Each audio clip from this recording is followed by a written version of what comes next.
What is badness? It is that which thou hast often seen, and on the occasion of everything which happens, keep this in mind, that it is that which thou hast often seen. Everywhere up and down thou wilt find the same things with which the old histories are filled, those of the Middle Ages and those of our own day, with which cities and houses are filled now. There is nothing new. All things are both familiar and short-lived. How can our principles become dead unless the impressions, thoughts, which correspond to them are extinguished? But it is in thy power continuously to fan these thoughts into a flame. I can have that opinion about anything which I ought to have. If I can, why am I disturbed? The things which are external to my mind have no relation at all to my mind. Let this be the state of thy affects, and thou standest erect. To recover thy life is in thy power. Look at things again, as thou didst use to look at them, for in this consists the recovery of thy life. The idle business of show plays on the stage, flocks of sheep, herds, exercises with spears, a bone cast to little dogs, a bit of bread into fish ponds, labourings of ants and burden carrying, runnings about of frightened little mice, puppets pulled by strings, all alike. It is thy duty, then, in the midst of such things, to show good humour and not a proud air, to understand, however, that every man is worth just so much as the things are worth about which he busies himself. In discourse thou must attend to what is said, and in every movement thou must observe what is doing, and in the one thou shouldst see immediately to what end it refers, but in the other watch carefully what is the thing signified. Is my understanding sufficient for this or not? If it is sufficient, I use it for the work as an instrument given by the universal nature. But if it is not sufficient, then either I retire from the work and give way to him who is able to do it better, unless there be some reason why I ought not to do so, or I do it as well as I can, taking to help me the man who, with the aid of my ruling principle, can do what is now fit and useful for the general good. For whatsoever, either by myself or with another, I can do, ought to be directed to this only, to that which is useful and well suited to society. How many, after being celebrated by fame, have been given up to oblivion, and how many who have celebrated the fame of others have long been dead? Be not ashamed to be helped, for it is thy business to do thy duty like a soldier in the assault on a town. How then, if being lame, thou canst not mount up on the battlements alone, but with the help of another it is possible? Let not future things disturb thee, for thou wilt come to them, if it shall be necessary, having with thee the same reason which now thou usest for present things. All things are implicated with one another, and the bond is holy, and there is hardly anything unconnected with any other thing, for things have been coordinated, and they combine to form the same universe, order, for there is one universe made up of all things, and one God who pervades all things, and one substance, and one law, one common reason in all intelligent animals, and one truth. If indeed there is also one perfection for all animals, which are of the same stock and participate in the same reason. Everything material soon disappears in the substance of the whole, and everything formal, causal, is very soon taken back into the universal reason, and the memory of everything is very soon overwhelmed in time. To the rational animal the same act is according to nature and according to reason.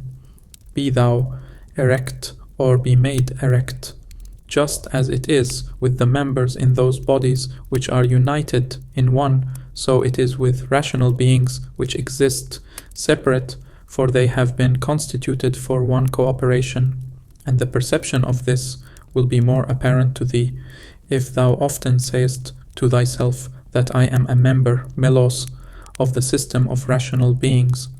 But if, using the letter R, thou sayest that thou art a part, meros, Thou dost not yet love men from thy heart.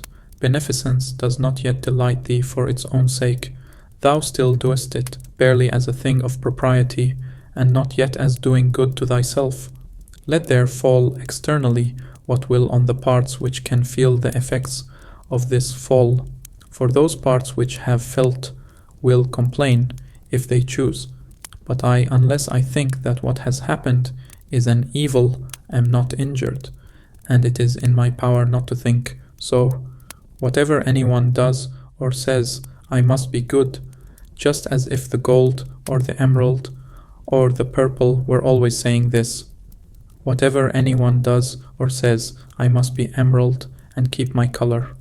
The ruling faculty does not disturb itself, does not frighten itself or cause itself pain, but if anyone else can frighten or pain it, let him do so. For the faculty itself will not by its own opinion turn itself into such ways. Let the body itself take care, if it can, that it suffer nothing, and let it speak, if it suffers.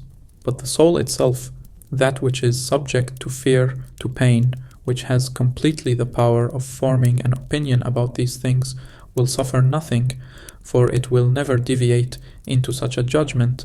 The leading principle in itself wants nothing, unless it makes a want for itself, and therefore it is both free from perturbation and unimpeded, if it does not disturb and impede itself. Eudaimonia, happiness, is a good demon, or a good thing. What then art thou doing here, O imagination? Go away, I entreat thee by the gods, as thou didst come, for I want thee not. But thou art come, according to thy old fashion. I am not angry with thee, only go away. Is any man afraid of change? Why, what can take place without change? What then is more pleasing or more suitable to the universal nature? And canst thou take a bath unless the wood undergoes a change? And canst thou be nourished unless the food undergoes a change? And can anything else that is useful be accomplished without change? Dost thou not see then that for thyself also to change is just the same and equally necessary for the universal nature? Through the universal substance, as through a furious torrent, all bodies are carried, being by their nature united with and cooperating with the whole, as the parts of our body with one another. How many a Chrysippus, how many a Socrates, how many an Epictetus has time already swallowed up? And let the same thought occur to thee with reference to every man and thing. One thing only troubles me, lest I should do something which the constitution of man does not allow, or in the way which it does not allow, or what it does not allow now. Near is thy forgetfulness of all things, and near the forgetfulness of thee by all. It is peculiar to man to love even those who do wrong, and this happens if when they do wrong it occurs to thee that they are kinsmen, and that they do wrong through ignorance and unintentionally, and that soon both of you will die. And above all, that the wrongdoer has done thee no harm, for he has not made thy ruling faculty worse than it was before. The universal nature, out of the universal substance, as if it were wax, now molds a horse, and when it has broken this up, it uses the material for a tree, then for a man, then for something else, and each of these things subsists for a very short time, but it is no hardship for the vessel to be broken up, just as there was none in its being fastened together. A scowling look is altogether unnatural. When it is often assumed, the result is that all comeliness dies away, and at last is so completely extinguished that it cannot be again lighted up at all. Try to conclude from this very fact that it is contrary to reason. For if even the perception of doing wrong shall depart, what reason is there for living any longer? Nature which governs the whole will soon change all things which thou seest, and out of their substance will make other things, and again other things, from the substance of them, in order that the world may be ever new.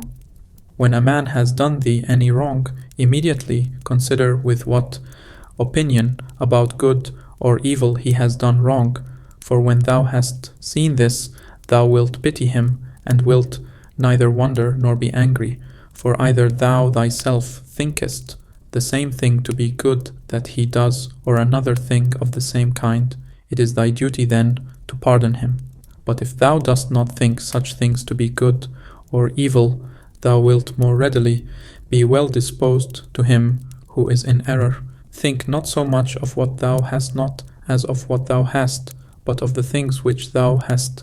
Select the best, and then reflect how eagerly they would have been sought if thou hadst them not. At the same time, however, take care that thou dost not, through being so pleased with them, accustom thyself to overvalue them, so as to be disturbed if ever thou shouldst not have them. Retire into thyself. The rational principle which rules has this nature, that it is content with itself when it does what is just, and so secures tranquility.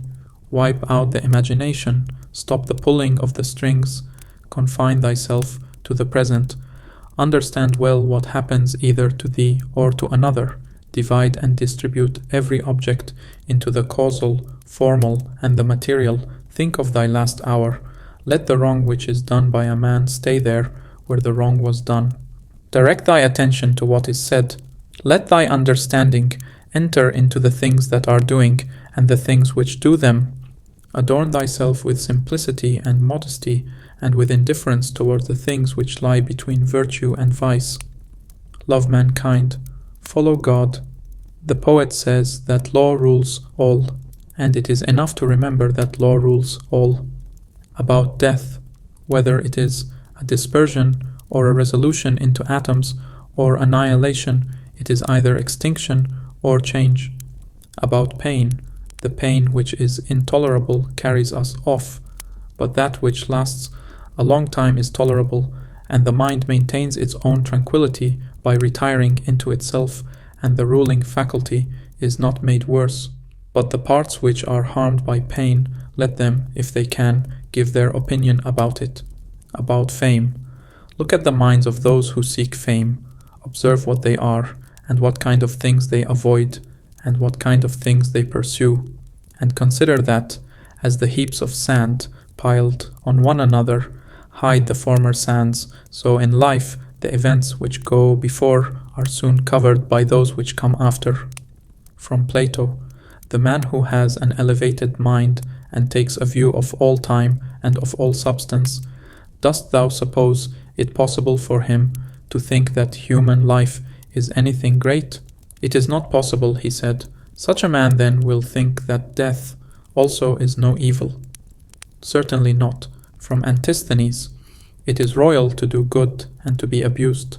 It is a base thing for the countenance to be obedient and to regulate and compose itself as the mind commands, and for the mind not to be regulated and composed by itself. It is not right to vex ourselves at things, for they care naught about it. To the immortal gods and us give joy. Life must be reaped like the ripe ears of corn. One man is born, another dies. If gods care not for me and for my children, there is a reason for it, for the good is with me and the just. No joining others in their wailing, no violent emotion. From Plato. But I would make this man a sufficient answer, which is this. Thou sayest not well if thou thinkest that a man who is good for anything at all ought to compute the hazard of life or death, and should not rather look to this only in all that he does, whether he is doing what is just or unjust, and the works of a good or a bad man. For thus it is, men of Athens, in truth, wherever a man has placed himself, thinking it the best place for him, or has been placed by a commander, there, in my opinion, he ought to stay and to abide the hazard, taking nothing into the reckoning, either death or anything else, before the baseness of deserting his post. But, my good friend, reflect whether that which is noble and good is not something different from saving and being saved. For as to a man living such or such a time, at least one who is really a man, consider if this is not a thing to be dismissed from the thoughts, and there must be no love of life. But as to these matters, a man must entrust them to the deity and believe what the women say, that no man can escape his destiny, the next inquiry being how he may best live the time that he has to live. Look round at the courses of the stars as if thou wert going along with them, and constantly consider the changes of the elements into one another, for such thoughts purge away the filth of the terrene life. This is a fine saying of Plato, that he who is discoursing about men should look also at earthly things as if he viewed them from some higher place, should look at them in their assemblies, armies, agricultural labors, marriages, treaties, births, deaths, noise of the courts of justice, desert places, various nations of barbarians, feasts, lamentations, markets, a mixture of all things, and an orderly combination of contraries. Consider the past, such great changes of political supremacies. Thou mayest foresee also the things which will be, for they will certainly be of like form, and it is not possible that they should deviate from the order of the things which take place now. Accordingly, to have contemplated human life for 40 years is the same as to have contemplated it for 10,000 years. For what more wilt thou see? That which has grown from the earth to the earth, but that which has sprung from heavenly seed, back to the heavenly realms returns. This is either a dissolution of the mutual involution of the atoms, or a similar dispersion of the unsentient elements, with food and drinks, and cunning magic arts, turning the channel's course to scape from death, the breeze which heaven has sent. We must endure and toil without complaining. Another may be more expert in casting his opponent, but he is not more social, nor more modest, nor better disciplined to meet all that happens, nor more considerate with respect to the faults of his neighbors. Where any work can be done conformably to the reason which is common to gods and men, there we have nothing to fear, for where we are able to get profit by means of the activity which is successful and proceeds according to our constitution, there no harm is to be suspected. Everywhere and at all times it is in thy power piously to acquiesce in thy present condition, and to behave justly to those who are about thee, and to exert thy skill upon thy present thoughts, that nothing shall steal into them without being well examined. Do not look around thee to discover other men's ruling principles, but look straight to this, to what nature leads thee, both the universal nature through the things which happen to thee, and thy own nature through the acts which must be done by thee. But every being ought to do that which is according to its constitution, and all other things have been constituted for the sake of rational beings, just as among irrational things the inferior for the sake of the superior, but the rational for the sake of one another. The prime principle, then, in man's constitution is the social, and the second is not to yield to the persuasions of the body, for it is the peculiar office of the rational and intelligent motion to circumscribe itself, and never to be overpowered either by the motion of the senses or of the appetites, for both are animal, but the intelligent motion claims superiority and does not permit itself to be overpowered by the others, and with good reason, for it is formed by nature to use all of them. The third thing in the rational constitution is freedom from error and from deception. Let then the ruling principle holding fast to these things go straight on, and it has what is its own. Consider thyself to be dead, and to have completed thy life up to the present time, and live according to nature the remainder which is allowed thee. Love that only which happens to thee, and is spun with the thread of thy destiny, for what is more suitable? In everything which happens keep before thy eyes those to whom the same things happened, and how they were vexed, and treated them as strange things, and found fault with them, and now, where are they? Nowhere. Why then dost thou too choose to act in the same way, and why dost thou not leave these agitations which are foreign to nature to those who cause them, and those who are moved by them?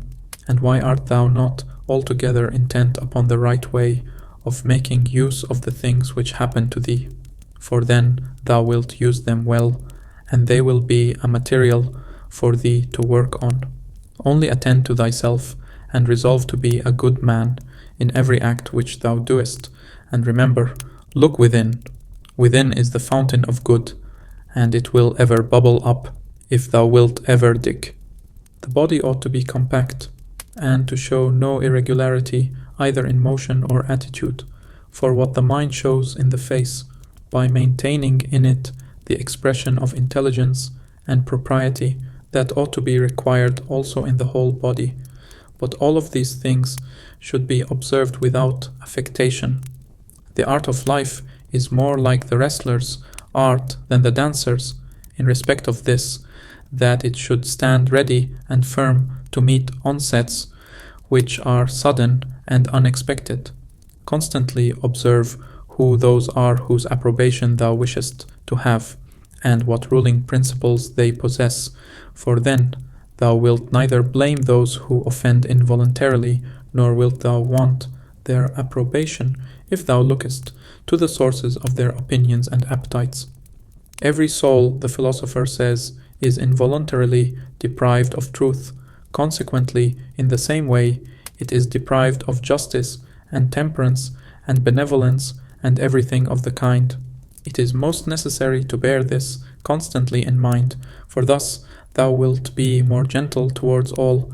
In every pain let this thought be present, that there is no dishonor in it, nor does it make the governing intelligence worse, for it does not damage the intelligence either so far as the intelligence is rational or so far as it is social. Indeed, in the case of most pains, let this remark of Epicurus aid thee, that pain is neither intolerable nor everlasting, if thou bearest in mind that it has its limits, and if thou addest nothing to it in imagination. And remember this too, that we do not perceive that many things which are disagreeable to us are the same as pain, such as excessive drowsiness, and the being scorched by heat, and the having no appetite.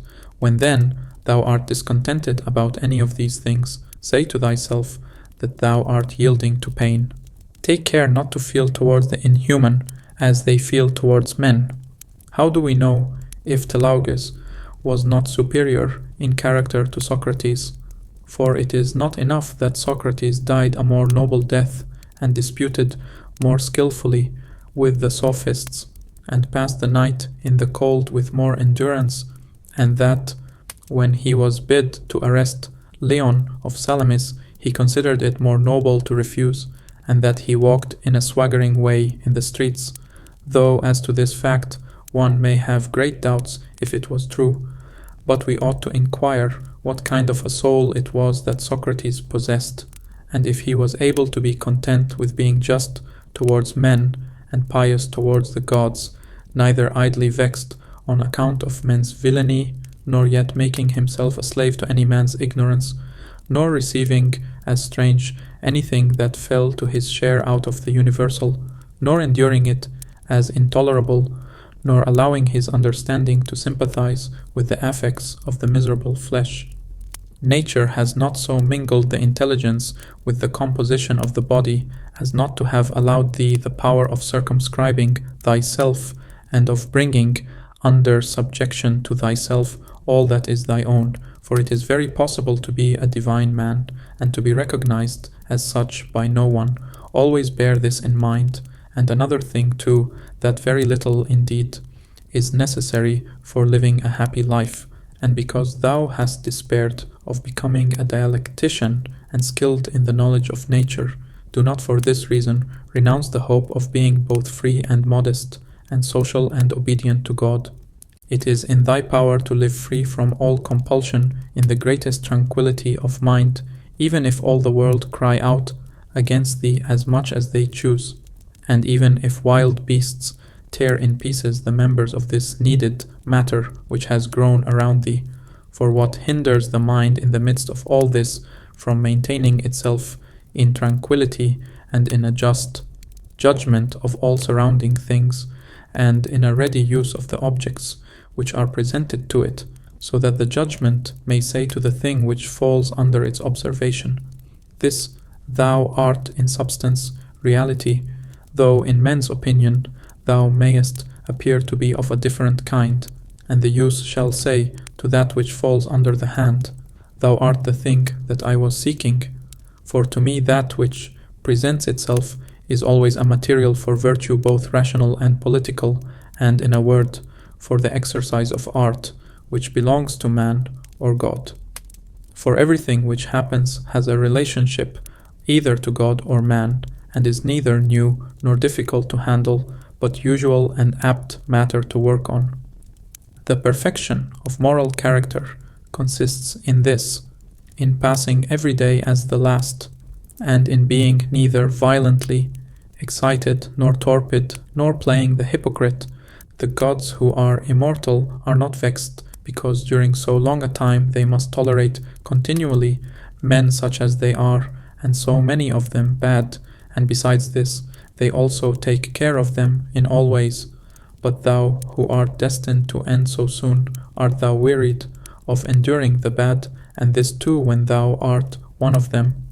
It is a ridiculous thing for a man not to fly from his own badness, which is indeed possible, but to fly from other men's badness, which is impossible.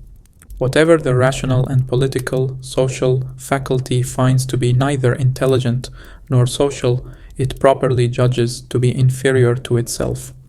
When thou hast done a good act, and another has received it, why dost thou look for a third thing besides these, as fools do, either to have the reputation of having done a good act, or to obtain a return?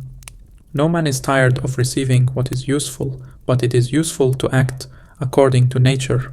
Do not then be tired of receiving what is useful by doing it to others. The nature of the An moved to make the universe. But now either everything that takes place comes by way of consequence or continuity, or even the chief things towards which the ruling power of the universe directs its own movement are governed by no rational principle. If this is remembered, it will make thee more tranquil in many things.